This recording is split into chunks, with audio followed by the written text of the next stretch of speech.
a nice amount of people that are joining us, which is really great. Good morning, everyone. Welcome, welcome. We're so glad to have you all. I'm going to keep saying that just for a couple of times until exactly 10 o'clock. Excuse me. Yeah.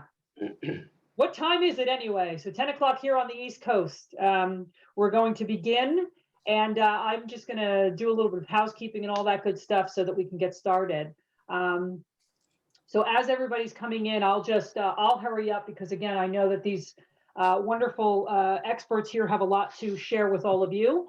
So again, I'm just going to say hello to everyone and welcome today's CFO Masterclass Solution Workshop, The Rise of Finance Outsourcing in a Post-COVID Era, Why CFOs Are More Open to Nearshoring in 2021. It's presented by Oxis, one of our wonderful partners and sponsors. And my name is Angela Tice. I am part of the CFOLC team here, and I'll be facilitating today's workshop. So, we definitely want you to be as interactive as possible. So please make sure that you place your questions as our speakers are speaking. Just put those in the chat area and we'll make sure to get to those. And if we even have more time, which we hope that we do, maybe we can even have your cameras on and your mics on so that you can actually ask direct questions. In the meantime, I just want to do a little bit of housekeeping. All of the solution workshops today will be kept to exactly 50 minutes. And so that means we have a hard stop. This is really to respect your time and allow those who, where you're attending other workshops, you can have time to reconnect and get settled and, really get into your next conversation. The session qualifies for 1 CPE. If you need it today, please, make sure that you answer all of the polling questions. So you'll see those come in front of you. Please pay attention to the polling questions so that you can make sure to get your CPE.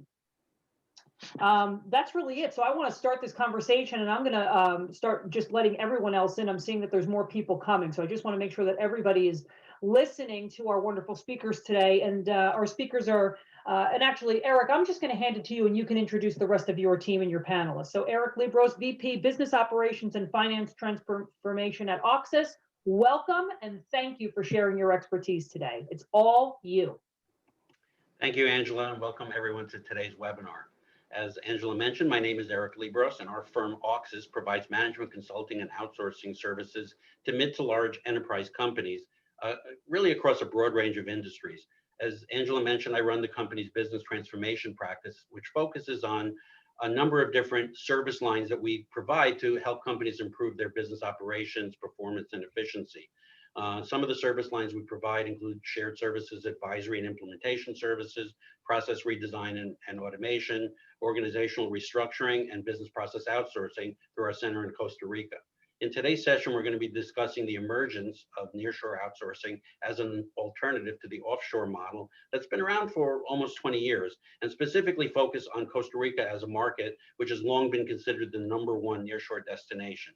And I'm pleased to be joined today by Janelle Souza, who's the controller at Pandora Jewelers, and Enrique Martinez, Managing Director of Finance Transformation at Oxis.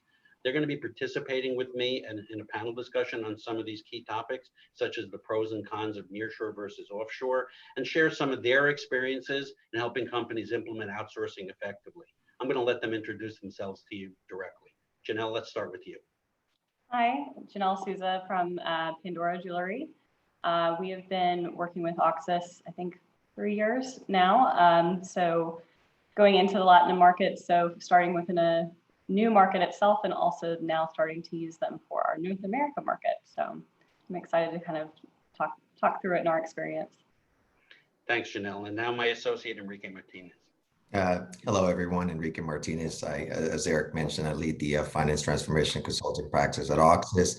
In my role, I focus on developing innovative business solutions that help finance executives improve operational efficiency and transform their finance and accounting function. I've got a array of experience accumulated over the last 15 plus years in global finance operations, shared services, and outsourcing industry, having led multiple delivery center implementations offshore, in Asia and Europe, nearshore here in Costa Rica, and also onshore as a corporate executive here in the United States. Prior to joining Oxys, I spent 6 years at a large BPO provider advising Fortune 500 companies on outsourcing that was focused on the Asia delivery model. I'm not a career consultant. I consider myself an accountant by trade. I spent 10 years at a global investment bank in various controller and senior finance roles. So I'm based out of Raleigh, North Carolina, and pleasure to be here. And thank you all for being here virtually, and look forward to our discussion.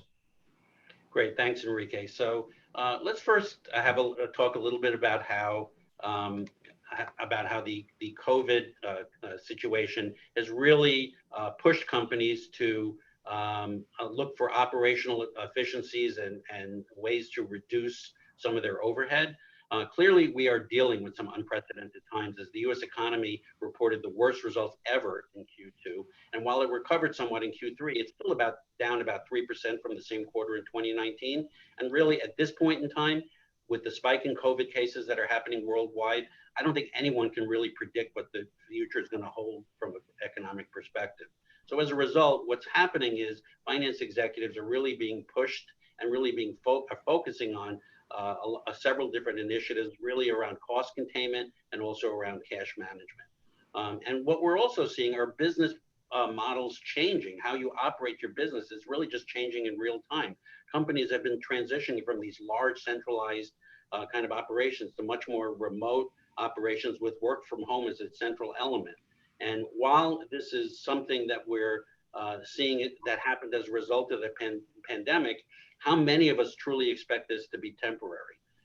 If it ain't broke, you probably aren't going to fix it. And I think what surveys have shown is that most organizations are planning to make work from home a permanent part of their operations. So this has really brought outsourcing front and center into the thinking of many business executives, along with the growing push for more automation to drive efficiency. So if remote operations is becoming the new normal, why not consider outsourcing as part of your operating model? And if you're considering outsourcing, what are the advantages offered by a nearshore option? That's what we're going to be exploring today. And that brings us to our first polling question. So Angela, I'll turn it over to you for that. So I just launched the polling question. Do you agree with the advantages of nearshoring versus offshoring? So if you would just answer that question right away, we could get back to gaining some really good information from the Oxys team and from Pandora, which we love your products, by the way. Actually, that's not the polling question on the screen, but okay. That polling question was due to come a little later when we're going to provide you with some of the advantages of nearshore outsourcing. So we're a little off sync here, but okay. Oh, so sorry about that. You know what? They come up as they do, Eric, so I do apologize. Yeah. But you know what? It'll be interesting to see what they say. So hopefully, whatever your opinion is, we're going to change it. There you go. Great. So again, audience, if you can just answer, and you know what? Maybe it's a really good mistake, and I love it. So I'm going to end that polling question, and I can share the results really quickly, just so that the audience can see what everybody's saying right now. And then perhaps we'll have time to see if maybe we can even ask the question again. So it looks like 17% say they strongly agree, 46% say they agree, 38% say they're neutral, and neither said disagree or strongly disagree. Interesting. So that shows that there is already a pretty strong interest in and under a little bit of an understanding of what the nearshore outsourcing model looks like. So we'll dig into that more now and really provide you a lot more background and hopefully give you some more perspective.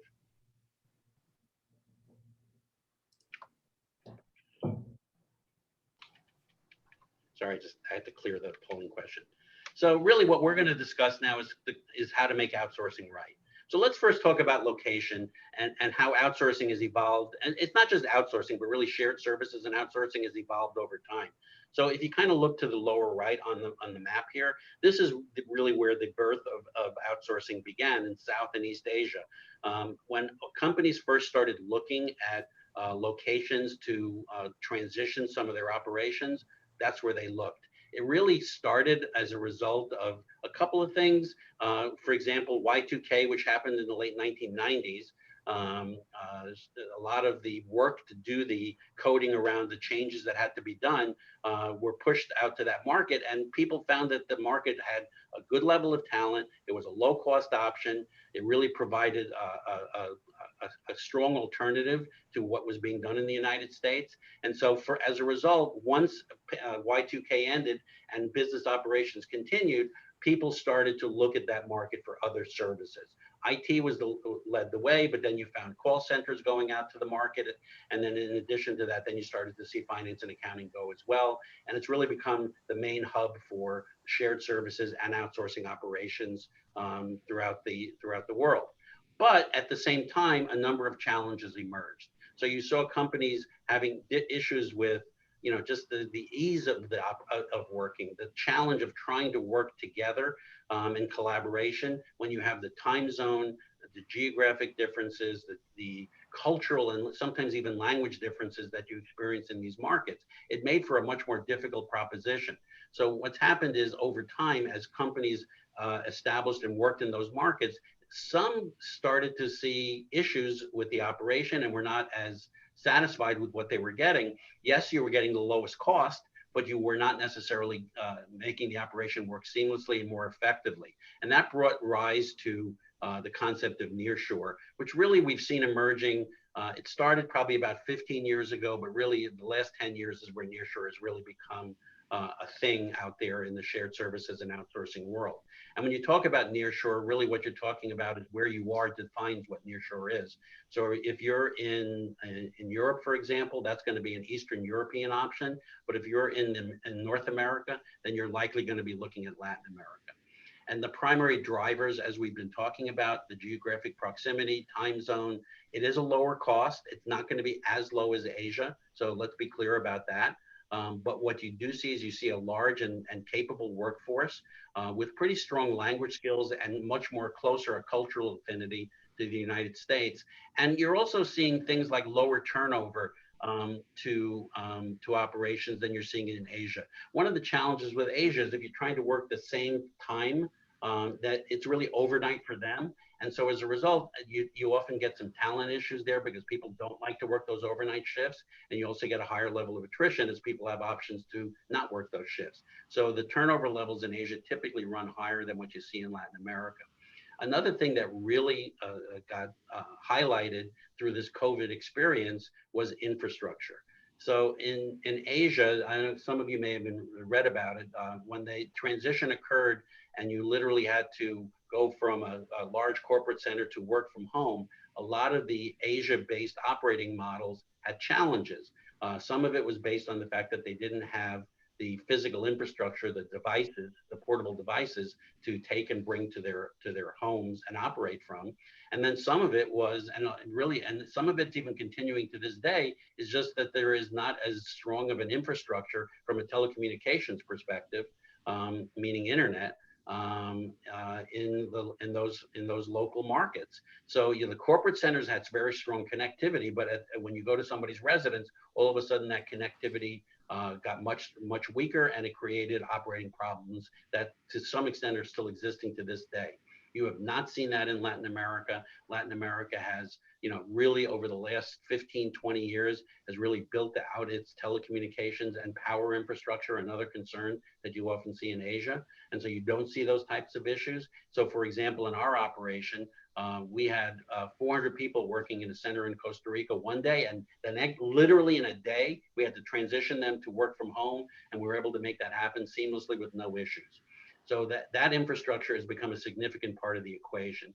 So as a result, over the last 10 years or so, Latin America is really starting to emerge as a global outsourcing destination, and organizations like Tholins and other A.T. Kearney, et cetera, are showing when they make these annual lists of top destinations, over 25% of the list now includes Latin America. So when you look at what nearshore provides, yes, we're talking about the fact that it has a geographic proximity, but what does that really mean at the end of the day? So I like to talk about traditional outsourcing versus what I call outsourcing that works. And so let's talk about what some of the characteristics of each are and how does nearshore help enable that outsourcing that works model. So the first and foremost is, you're talking about labor arbitrage. In any scenario of outsourcing, it's going to be a given. You're going to get cost savings. Now, the degree of savings is going to vary depending upon a lot of factors, but as I said earlier, Asia will have a much lower cost model, probably to the tune of 20 to 30%. But what you're seeing is if organizations are looking purely for cost, that's where they're going to focus. But typically, it's not the only driver of why you want to outsource. You want cost, but you also may want scalability. You may want access to talent. You may want a shifted focus of your organization so that you're not necessarily being bogged down with transactional work. So that is being enabled much more effectively through a nearshore model, and let's talk about how. First and foremost, again, it's what I like to call the black box model that often exists in traditional outsourcing. You send the transactions to your partner.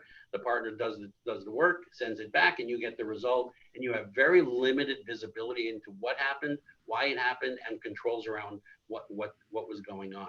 Often you find some quality issues as a result of that. Often you find just disconnected operations where just the ability to work together is just not as seamless as you'd like it to be. In a nearshore model, it tends to be much more collaborative. You're working together at the same time, in the same schedules.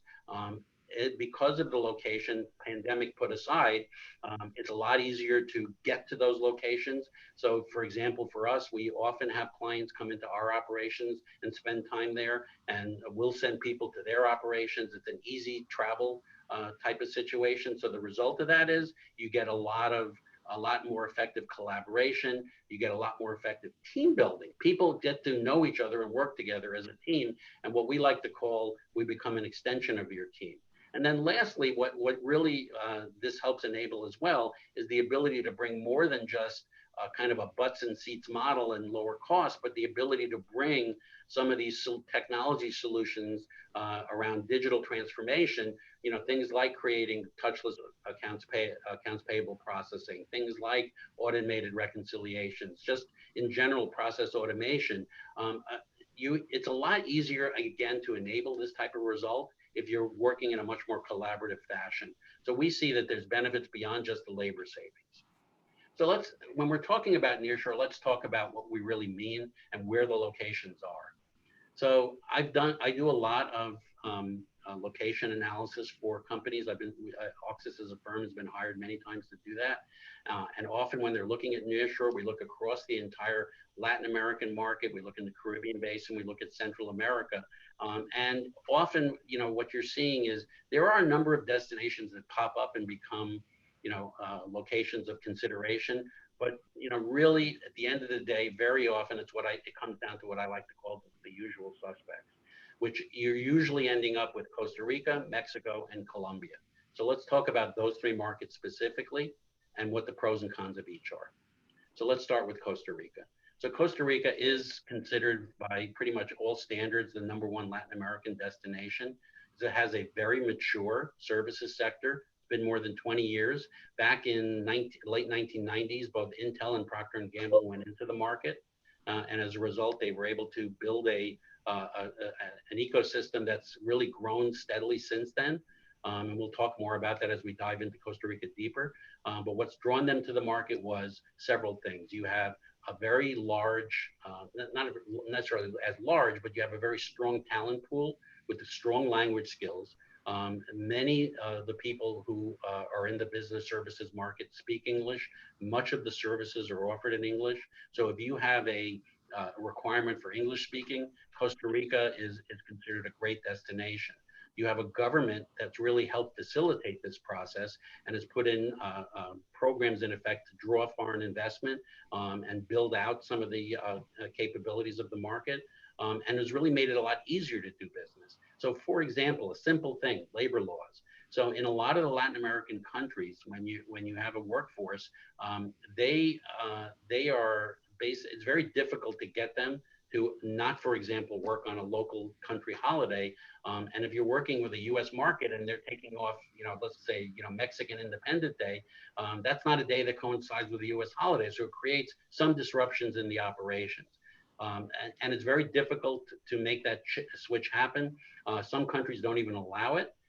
And a lot of these countries have a lot of holidays. In Costa Rica, it's really the norm to work the US schedule. They've adjusted to that. They're very similarly aligned with the U.S. schedule, but beyond that, when they do have local holidays, it's pretty much common practice that they're going to work those holidays in their operations and follow the U.S. holiday schedule instead. So as a result, it's become a lot easier to do business there. Now, what are the challenges? It's definitely the highest cost market in the region. We'll talk more about that and what that really means, but it's costlier than Mexico and Colombia, for example, and to the tune of probably even maybe 20%, something like that. It's fairly competitive. There's a lot of companies with operations there. I'll share more information about that. And it's a small country, so you have some wage and labor pressures because of the size of the market and the size of the country. But at the end of the day, a lot of people choose it because of the benefits of location, language skills, talent, and just the fact that it's a very mature market. And we'll talk about what that benefit means in a few minutes. Mexico, in comparison, is a much larger labor force market, has a much lower cost than Costa Rica, and as a result of the COVID crisis, is even lower cost because what's happened is those countries like both Mexico and Colombia devalued their currencies fairly significantly, and you're seeing lower costs come there.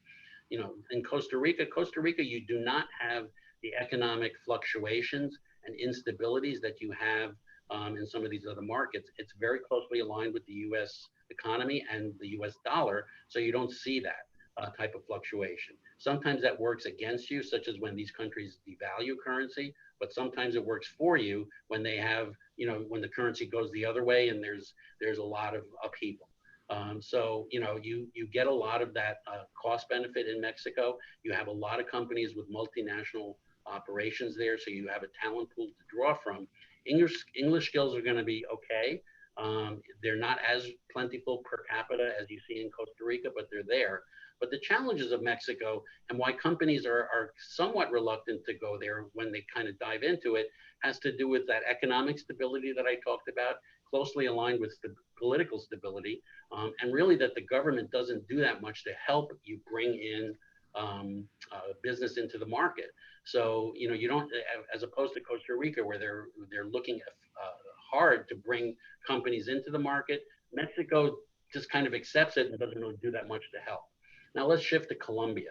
So Colombia, again, lower cost, probably even lower than Mexico.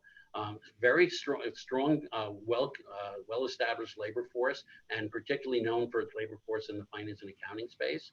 You're seeing the government starting to emerge as a destination, helping this become a destination and throwing a lot of support behind it. So you're seeing Colombia become much more friendly to foreign investment related to business services. So that's happening. But some of the challenges are English is not as readily available. So I did an analysis of the Colombia market last year, and what I found was that the business services market, if you compare, for example, to Costa Rica, was about 10 times the size of the Costa Rica market. But when you look for bilingual skills, 10% of the Colombia market was considered truly bilingual. So in essence, it was the same size as the Costa Rica market, if you kind of follow my logic there. So the English skills are at a premium and somewhat difficult to get, getting better, but not something that's, you know, you would consider at broad scale. You have the challenges with labor flexibility that we talked about in some of the other markets. You really don't have a lot of U.S. operations there, so the understanding of U.S. GAAP and U.S. operations is not quite as readily available. And at the end of the day, you know, it's becoming it's an emerging destination, but does not have the maturity that Costa Rica does. This brings us to our second polling question, which is the first one that we had answered. So hopefully this has given you some additional perspective, and I have no idea which question is coming up, but Angela, I'll turn it over to you. I can certainly ask it again. So let's do that and see if we change their minds, Eric. Here we go. So do you agree with the advantages of nearshoring versus offshoring? Again, audience, if you would answer quickly, that would be fantastic. And you should see that on your screen now. Let's see how well you did, Eric. It's actually quite interesting. Always interesting to me. I don't remember what the numbers were, but it looked like the agree went up more. We got more agree here. That's good. Well, there you go. There you go. So you're doing something right. Okay, I feel better. Good. Okay, audience, in just another second, I'm going to take this out. So if you need CPE, you need to answer the polling questions. And we will close it now, and I'll just share that information with everyone. So let's see, Eric, 15% say strongly agree, 63% say agree, 22% say they're neutral, and still no one disagreed or strongly disagreed. So I think we got some of those independent voters over to our side. Very good. Back to you. Thank you.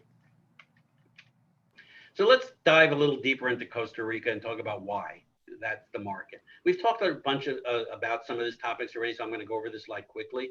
Number one proficiency in Latin America, number one education system in Latin America. That's a big factor. In 1948, Costa Rica abolished the army and invested in both healthcare and education for its country. And the result you're seeing are people coming out of the market now. Pretty much all of the young people coming into the workforce have some degree of English skills and also have a pretty strong foundational knowledge of various disciplines like accounting, like IT, like design and engineering. You're seeing a strong educational system bearing fruit, and kids coming into the market are really becoming productive and able to speak English. The services sector has continued to grow year over year, and I'll talk a little bit more about that in a second. You have the location, the cultural affinity we talked about. Safety. Some of the markets, Mexico, Colombia, Mexico has had its challenges over the past number of years. Colombia had its challenges. I believe it's a much safer market than it used to be, but it's still perceived as not as safe a market. Costa Rica, I've been all over that country. I've never felt unsafe at any point in time. It's a very safe, stable environment, and we've already talked about the infrastructure. This gives you a sense of the market itself and in terms of the size of the market. So as I mentioned, it started in the late 1990s, and by 2000, there was maybe 1,000 people in the market and maybe 5 or 6 companies operating in business services. By 2018, that number grew to almost 66,000 and over 170 companies with operations there. In the last 2 years, I would say that number has moved into the 70s. So you're seeing a very strong growth market in Costa Rica for business services. And really what it's become is it's become a very important part of the company's economic structure. So this chart here shows you the percentage of the GDP for 2 lines of business. One is agriculture, and the blue line is the business services market. So as you can see, if you look at 2000, very big discrepancy between the two. Agriculture was predominant. But then in the early 2011, 2012 period, it shifted, and to this day, business services has become a much larger percentage of the GDP than agriculture. This really shows you how much the country is focused on bringing a business in. And this is who they've brought in. This is a list of some of the over 170 multinationals that have established operations in Costa Rica. And as you can see from the names, it's pretty much a who's who of business. You have companies like Amazon and Baxter and Cargill, Procter & Gamble, Walmart. You can read the list for yourselves, but there's a lot of big name companies that have chosen to set up operations in Costa Rica. Some of the operations are for Latin America. Some of them are for all of the Americas. Some of them are even global destinations. Now, what is the importance of this? The challenge is the competitive nature of it, but the importance of it is the fact that when we go and hire people to work for your operations, we hire people who come out of these companies. So they know how to work with the U.S. company. They know how to, they understand the technical skills, U.S. GAAP, other requirements that are needed. They know how to work U.S. schedules. They know how to work and communicate with the U.S. Sometimes in these markets, the communication is different because of the cultural implications of what's in the market. Well, in Costa Rica, they know how to work with the U.S. company and the pace of that company. So it makes a big difference. You're getting people who come into your jobs ready to work with the skills you need.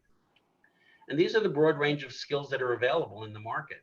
So as you can see, it's pretty much everything you can look for in the back office, as well as some front office areas like customer service, but finance and accounting, human resources, supply chain, IT.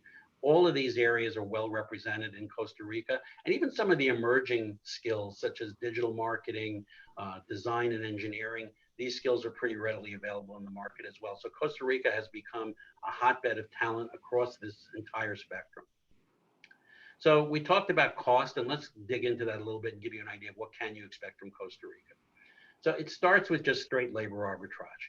So if you look at a comparison between US cost and a Costa Rica cost in an outsourcing model, you're typically going to see somewhere between 30 to 50% cost savings. The variability of that ranges because of really what the jobs are and where you're located. And I'll share a little bit more about that in a second, but typically you're going to see any of that type of savings. But here's the thing, if you're working with the right partner, you're going to get more than just these savings. And there are other buckets that are available to you, and outsourcing represents an opportunity to take your business, change the structure, change how you do business, and collect more savings than just labor arbitrage.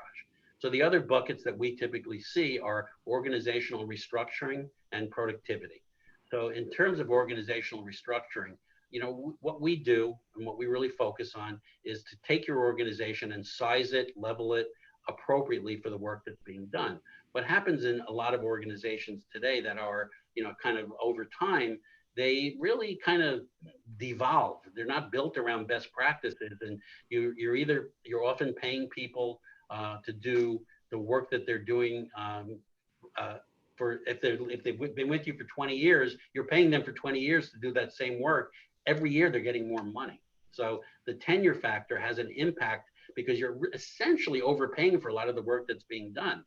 You also tend to promote or move people into different roles, and your span of control kind of gets out of whack, and you don't necessarily have the right structure in place. So this is an opportunity to rebuild all of that, kind of wipe the slate clean, re-level the organization, bring the roles in at the right levels, and bring the management structure in that you need.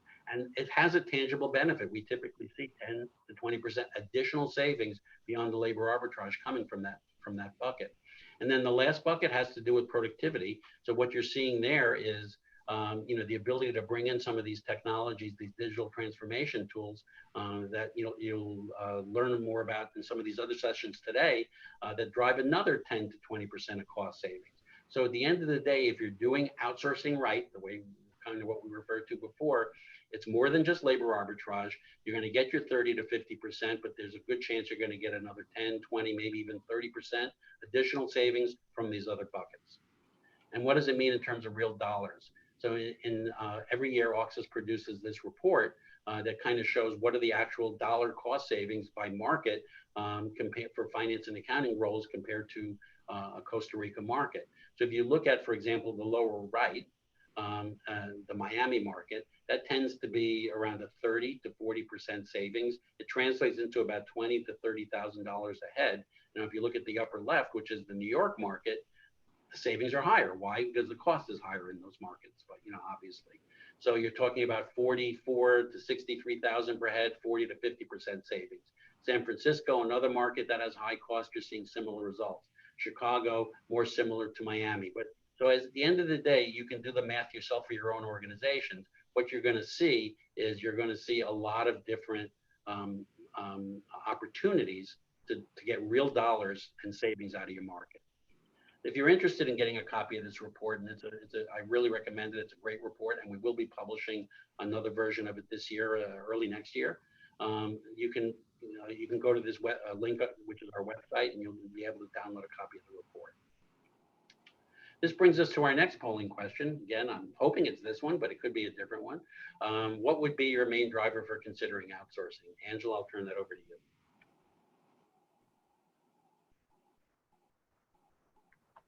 And so, audience, I just launched that, and it is the correct one, Eric. So if everyone would answer, what would be your main driver for considering outsourcing? We'll collect that information and get back to Eric, Janelle, and Enrique.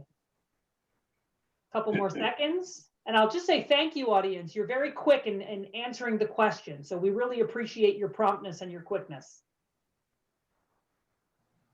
Couple more seconds, and I will share that with everyone.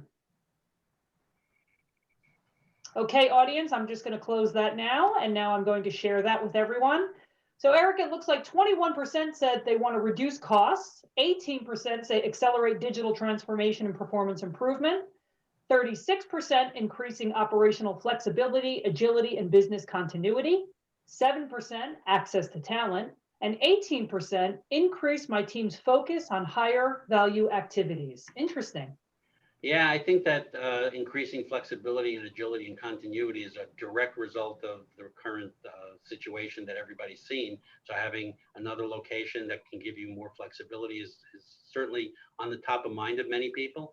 Cost is about, where I expected it to be.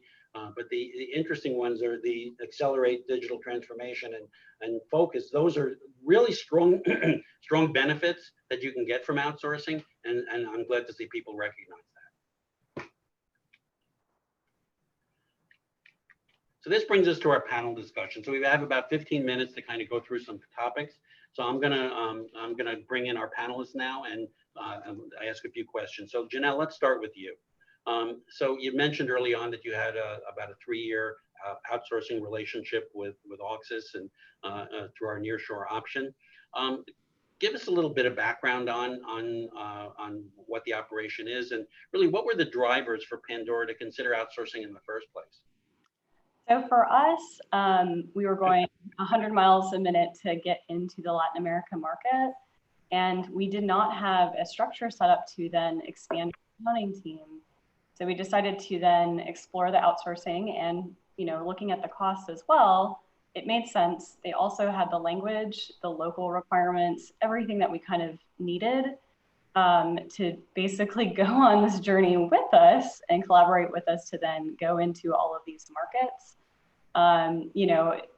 It was definitely a very fast and process for us to then open up into Mexico and then expand into the different markets. And now that we're more stable, we're expanding more services for them to do for our North America market, just because we do see a lot of the benefits of having, if we have one process, moving it down there, us kind of keeping on some of the higher value items. That's kind of how we started, but definitely now more expanding that role of in our relationship with them. Great, thanks. So I believe this was your first adventure with outsourcing, if I remember correctly. So share, what was your perspective going into it? I mean, were you concerned? Were you okay with it? I mean, what were your thoughts personally about this type of transition? I guess from other job experiences, I have done more of the offshore, where you send something overseas, you get something back, kind of to your point that you mentioned, and there's just very much a disconnect. There's a name on an email, but that's about it. That's all you know about them. Going into this, we honestly just really needed the resources and the support. So I think my perspective was I was excited to go into it and have that support of somebody that actually knew local requirements as well. What I've kind of gained through it is you get what you put in. So taking the time to train them almost like a new employee, but then the benefit, if they do have turnover, they will then train them in the same operating sense. So you don't have to do that over and over again. So that has been definitely a benefit. And for us, it's been, where we've seen a lot of the benefits too is the relationships and having that open communication that we have now, that they really are a part of our team. So, I mean, it's definitely, it's been a journey of ups and downs, but it's definitely been good at the end of the day. Great, thanks. So Enrique, let's turn to you. Your experience prior to joining Auxis was really all Asia-based outsourcing. I believe that's correct. Can you provide your perspective on offshore versus nearshore? When do you consider one versus the other being a better fit? Just kind of give your thoughts around that topic. Yeah, sure. So, my experience has been both as as an advisor,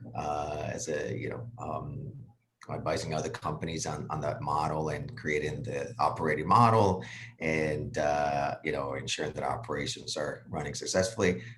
Additionally, I mentioned earlier, spent 10 years at a global investment bank. And in that sense, we had a captive or an in-house shared service that I established first in India, and then it was primarily supporting the Asia Pacific region, and then in Eastern Europe, supporting Europe. So I've kind of seen both sides. Basically when we talk specifically about outsourcing, I think it's important to make a little bit of a distinction between the offshoring and nearshoring, right? And I think offshoring in general just tends to focus primarily on cost. It is the most common denominator. And really what happens is, we talked about the black box, or you just kind of receive stuff. But what really happens is that the quality of service lacks, and it negatively impacts clients' operations. They typically, low-cost provider will typically operate under very restrictive contractual SLA type of frameworks, which what I think it leads to limited collaboration and interaction with your U.S. Counterparts and peers, right? So additionally, I think what that does is often it leads to frustration at the middle manager level, the people that are managing the processes, and then oftentimes it leads to hidden costs, right? Sometimes you end up spending more time understanding the work that they're doing, or even end up rehiring or creating, called shadow finance functions within the retained organization to be able to compensate per service. And really, I think when we think about nearshoring, and most of us have been working from home, so we already are in nearshore model. Essentially, it's very much real time. We're doing things remotely. The technology is certainly there. The platform, Zoom, Skype, WebEx, Microsoft Teams, whatever you use, that allows us to do a lot of the interaction. So I think what's the key differentiator for nearshoring is really as you mentioned, Eric, the talent and infrastructure. I think, for me, I see that's the biggest distinction. You talked about a lot of the talent pool. I think it's really that, Costa Rica specifically is very much culturally aligned to the US. And because there's so many multinationals there, there's a very great talent pool to be able to support a lot of these really complex finance. They know US GAAP. They're the culture. They tend to be comfortable with change, and I think and willing to change.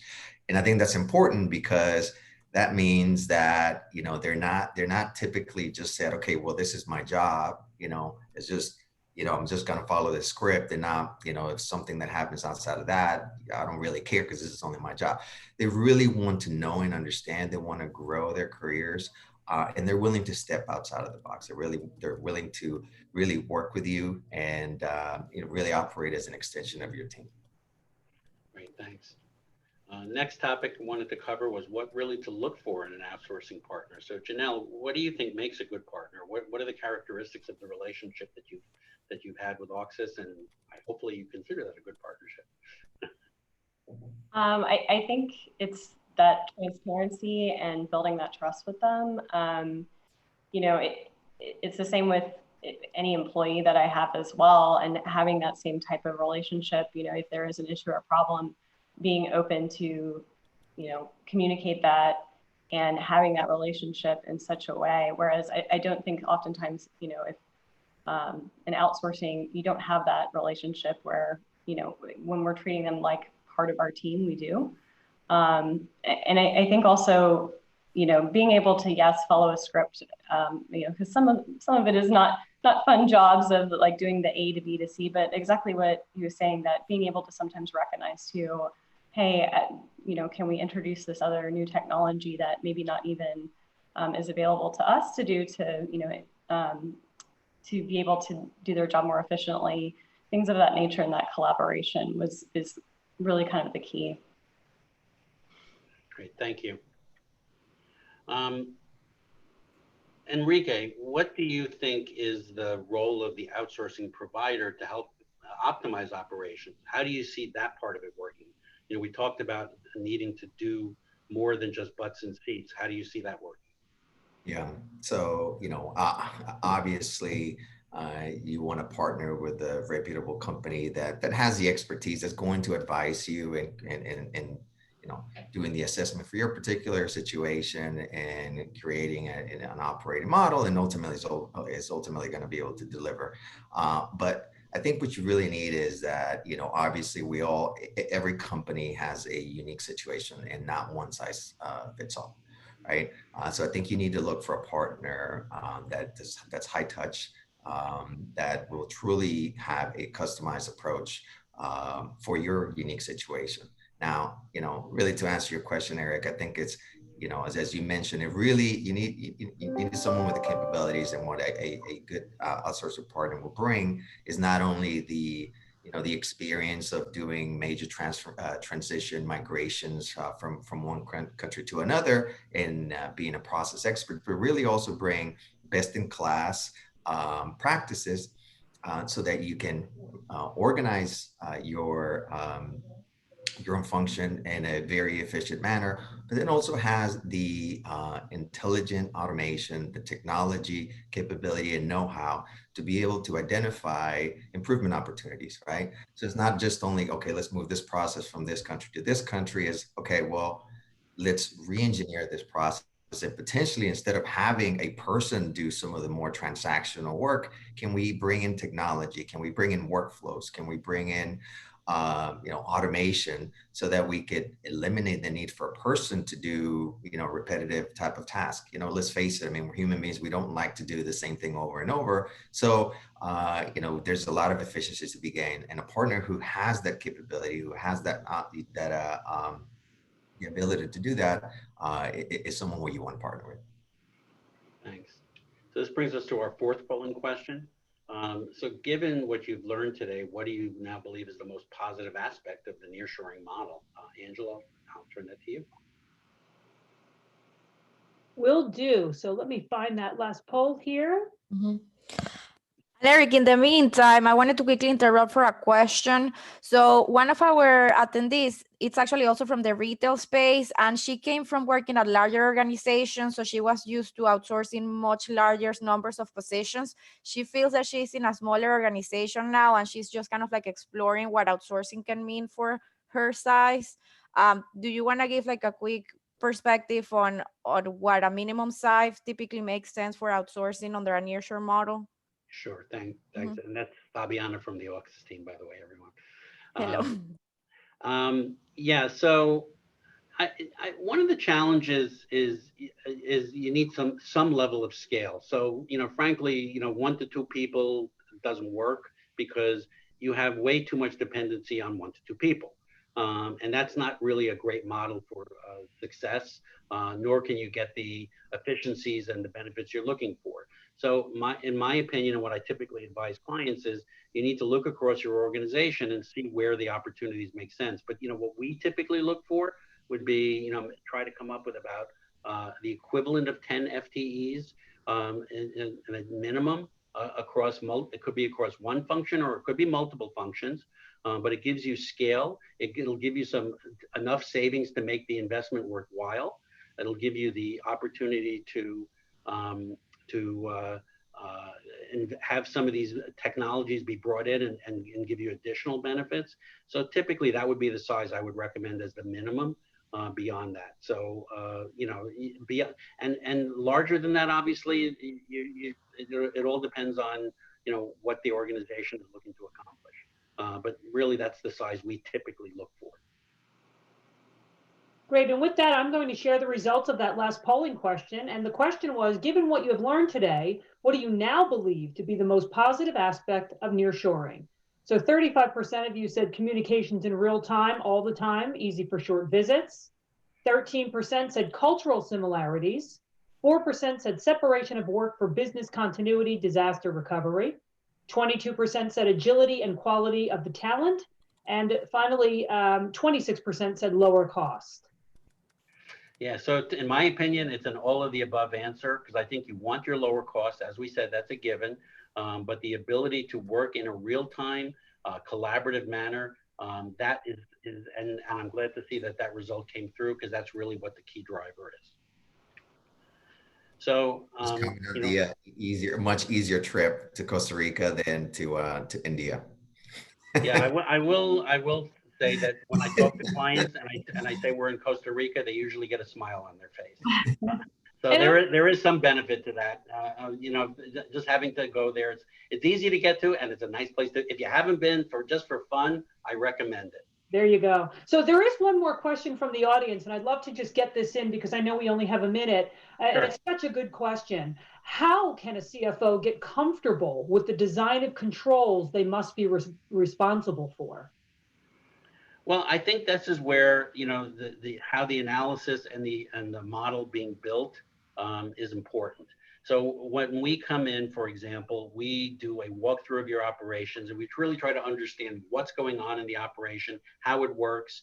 We do some benchmarking analysis to understand your volumetrics and what those volumetrics turn into in terms of headcount, and then also where the opportunities are. So you put those three pieces together, understanding of the operation and how the processes are structured, the volumetrics, and then the last piece, which is just how to set up that structure, the organizational design. We come back to you with that design, and we give you something that hopefully makes sense. And if you're not comfortable with that, you could start smaller and do a proof of concept on a smaller piece rather than going full bore. But we will give you, if you're doing it right, you're going to have a very good understanding upfront of how it will work and how that structure will operate and what the benefits will be financially, operationally, and in a future state from an optimized model. I'll just add real quick. Yeah. It's a very structured approach. So we look at the operating model component. We look at 5 components. We talk about people, process, technology, but also information. Data has become very, very important and key to an organization. And then lastly, to address that question, the controls. So we'll look at the controls, US GAAP, what are the requirements, what are the regulatory requirements, and address those, ensure that those are going to be met as well. That's terrific. And I know that we're at the end of our time. So I just put up another question if you'd want to actually get some consultation so you can answer that. While I'm just thanking our Oxys team again for coming today and sharing their expertise and getting us to think a little bit differently about maybe how we want to run our businesses in the future and how this can help that. So again, Oxys team, I want to thank you so much. And for all of you, I hope you enjoy the rest of the day. This does actually end our session. And we appreciate you coming today, and we will see you in the next workshops. Have a great rest of your day, everyone. Thank you. Thank you, everyone.